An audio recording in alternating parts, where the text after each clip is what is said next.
Bonjour à tous.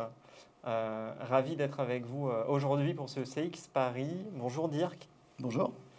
On va vous parler effectivement du secteur travel et, voilà, et comment on l'a traversé avec cette crise. Et avant tout, peut-être un petit mot sur Oui SNCF.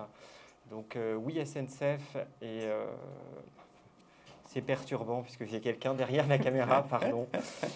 Donc Oui SNCF est le distributeur de la SNCF qui vous permet de réserver vos billets sur nos titres et notre application. Effectivement, le digital pour Oui SNCF, c'est la nouvelle proximité. Et c'est pourquoi, derrière ces interfaces techno, en fait, nous avons à cœur chez Oui SNCF de proposer à nos utilisateurs un accompagnement humain facilement accessible en cas de besoin. C'est en tout chez nous plus de 200 personnes qui au quotidien en fait viennent enrichir le lien avec nos utilisateurs et nous encourageons ce besoin alors au travers d'un vrai dispositif multicanal, que ce soit du bot pour de l'info rapide ou alors avec nos canaux traditionnels.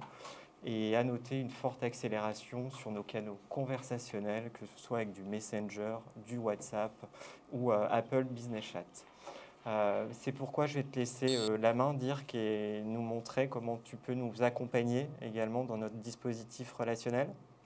Merci Romain. Oui, effectivement, nous sommes partenaires avec Oui SNCF depuis 2017 maintenant. Sur notre site de Montsolémy, nous, on gère la relation client sur l'ensemble des canaux, chat, voix, mail, etc. On a étendu d'ailleurs notre coopération, notre collaboration sur notre site de Lisbonne pour gérer cette fois les flux européens en mode multilingue. Nous, on aime beaucoup chez Oui SNCF ce côté start-up. Ils sont agiles, innovateurs, audacieux quelque part. Ça nous ressemble un petit peu aussi chez Webhelp.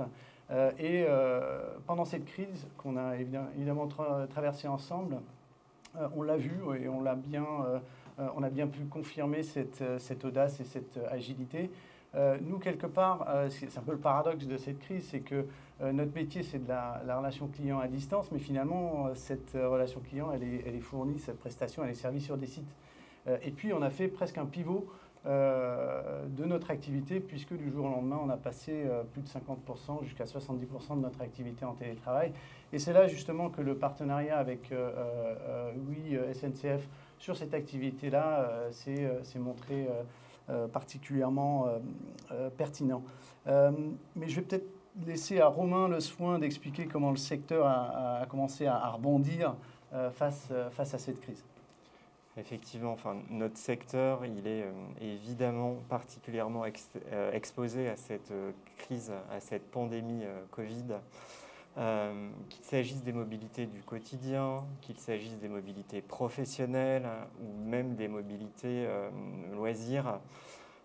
Ce qu'on constate en fait, c'est beaucoup moins d'anticipation dans les voyages, c'est beaucoup plus de réservations de dernière minute et c'est évidemment des échanges professionnels qui sont profondément remaniés. On en a la preuve encore aujourd'hui avec ce format particulier pour ce CX Paris.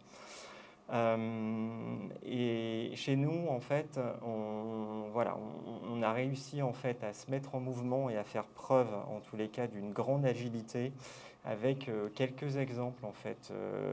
On a mis en place des politiques, j'en citerai 3, qui ont permis un petit peu de rebondir.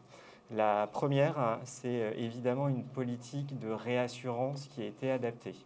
À savoir un réel besoin d'information, c'est important, et aussi un réel besoin de pouvoir échanger ou annuler sans frais ses billets jusqu'au départ. La deuxième politique, c'est évidemment la politique sanitaire, donc avec des protocoles qui sont mis en place pour garantir une sécurité à tous pendant les voyages. Et la troisième politique mise en place, c'était une politique commerciale dynamique, à savoir une politique de petit prix, des ventes flash de dernière minute, des politiques qui vont permettre d'aider d'avoir des cartes de réduction à petit prix et une mise en avant également de nos régions françaises. Donc voilà, il a fallu se réadapter très vite pour nos clients.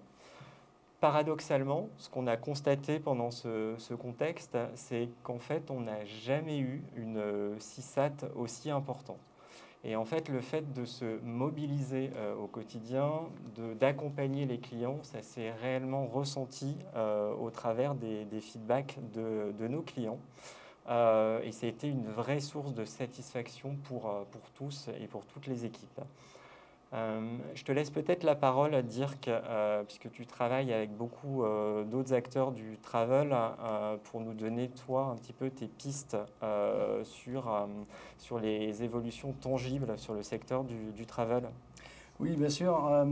Romain, tout d'abord, notre métier, c'est d'aider les entreprises, de les accompagner pour devenir plus compétitives. Et on a bien vu au travers de cette crise, dans le monde du travel, on a accompagné nos clients pour les aider à surmonter cette crise. On en a tiré aussi quelques leçons, des enjeux qui sont prioritaires. On en distingue 4, 5. Et peut-être pour commencer, la flexibilité. Il faut introduire de la flexibilité et cette crise a boosté cette notion-là, où on voit qu'enfin la notion de télétravail qui a eu beaucoup de mal à percer jusqu'à présent est évidemment devenue beaucoup plus acceptée. Ça, c'est une forme de flexibilité. Mais j'ai envie de dire de manière générale, le modèle de l'externalisation prend toute sa place dans un monde où on a besoin de faire face à des pics d'activité énormes. On en a vu pendant cette crise aussi, mais même hors période de crise, c'est grâce aussi à cette externalisation qu'on peut y faire face de manière beaucoup plus pertinente, j'ai envie de dire. Le deuxième enjeu, ce sera l'automatisation, de la robotisation aussi. Ce n'est pas un vilain mot. Pourquoi? Parce que l'automatisation, et notamment des tâches simples, et Dieu sait qu'il y en a dans le monde du travel, l'automatisation de ces tâches qui sont à faible valeur ajoutée va justement libérer du temps pour des écoutes, par exemple, pour faire des activités à plus forte valeur ajoutée, comme par exemple la personnalisation. C'est là que prend tout son sens l'accompagnement, la personnalisation des relations, des interactions avec les clients de nos clients. Le troisième enjeu qu'on a vu émerger, c'est un accent évidemment beaucoup plus fort, une tendance qu'on pense lourde à l'avenir, qui est pour plus de proximité. Les offres de tourisme, notamment de voyage, se focalisent plutôt sur le marché domestique et avec des enjeux d'écotourisme, de tourisme vert, etc., qui deviennent de plus en plus importants dans ce secteur. Il y en a un autre qui est devenu encore plus prégnant, qui est cette notion d'accompagnement des voyageurs. Pourquoi? Parce que déjà, en crise ou pas en crise, un voyageur, c'est quelqu'un qui généralement connaît un peu plus d'anxiété, un niveau de stress un peu plus élevé. Et donc, avant son départ, pendant son voyage et après le voyage, il a besoin d'être accompagné, il a besoin d'être rassuré. Et en particulier, bien évidemment, dans une période de pandémie où les conditions, ou plutôt les mesures sanitaires, il doit les comprendre, il doit savoir ce qu'on attend de lui en permanence. Donc là aussi, cette notion-là est particulièrement importante et est un changement véritable dans le monde du travel. Et puis le dernier, c'est la transition numérique, digitale au sens large. Et c'est là que cette crise nous montre, c'est un formidable vecteur de maturité à pas forcer, d'accélération de la digitalisation d'un secteur qui a encore beaucoup à y gagner. Mais je vais peut-être te laisser le mot de la fin là-dessus, Romain. Oui, tout à fait. Merci, Dirk. Et en projection, c'est vrai que nous sommes effectivement dans des métiers d'envie, dans des métiers de service qui permettent d'aider les gens. Parfois pour de simples informations, parfois pour des expériences dégradées ou parfois pour de vrais loupés. Bref, le message qu'on souhaitait porter avec Dirk, c'est qu'on est vraiment dans les métiers du care et on voit ô combien le care est important dans cette période. Et c'est pourquoi, en tous les cas, chez Oui SNCF, nous croyons vraiment à notre promesse relationnelle qui permettra pour le coup de faire la différence dans la fidélisation et la satisfaction client. Ce qu'on souhaite vraiment, nous, c'est d'entendre nos clients, nos utilisateurs dire j'ai une réponse complète et rapide en premier pilier. En deuxième pilier, mon besoin est anticipé. Et en troisième pilier, je me sens considéré et reconnu.